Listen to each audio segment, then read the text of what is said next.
Well, my name's Matt Gray, and I teach acting and direct at Northeastern University.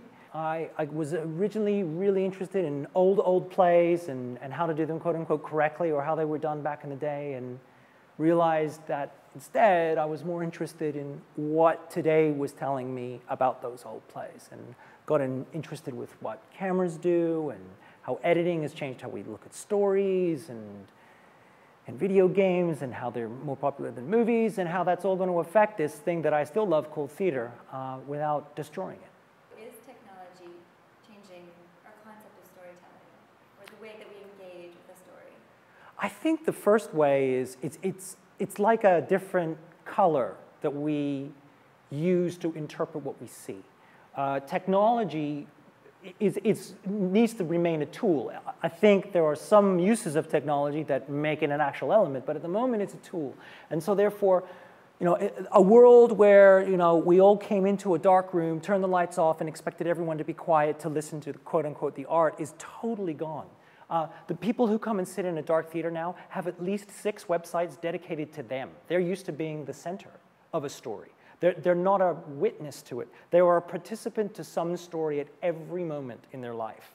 And they participate or engage in that story through screens, using cameras, using controllers. And there isn't an intuitive response anymore to sitting down and being quiet, except like bad memories from a poor school class. So I think theater has struggled and is getting better now with bearing in mind that you have to use technology rather than something to look at, rather than like look at this brilliant thing that these shiny lights and whirring gears do, and instead say, here's a story we want to tell that happens to have some whirring gears and like bright lights incorporated into it, which the audience goes, oh, I recognize those.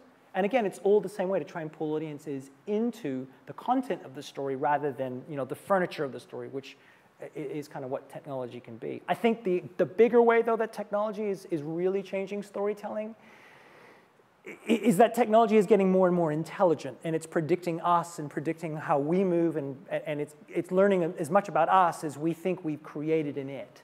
And so I think we're rapidly moving towards a world where technology is less about like a rail that you put your hand on to stop yourself from falling down the stairs, and more like a dog, or more like a pet, that it has a kind of form of agency to it and has a response to you that deserves a kind of respect and attention to it.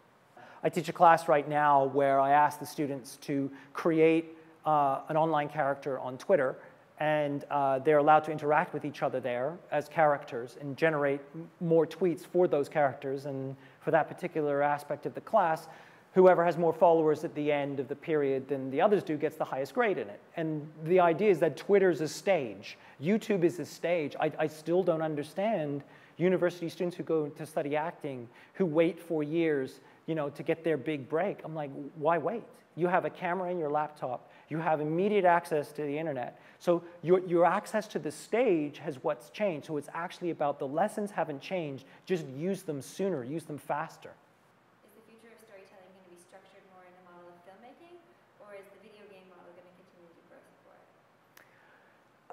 I've done a little bit of digging into this. I think undoubtedly a large section of the video game industry is moving towards the filmic end of things. I mean, you only have to look at literally the previews for Mass Effect 3 to see that the film world is having a massive influence. However, the people I talk in the industry, I think are really aware that there is a way to write video games and structure video games that's better, that we just haven't found yet, and it's not the filmic method.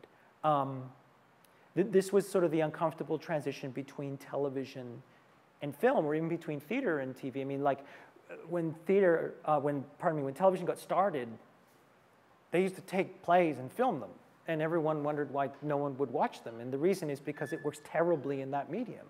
And yet a TV show like Game of Thrones or like The Wire, I don't think would work filmically.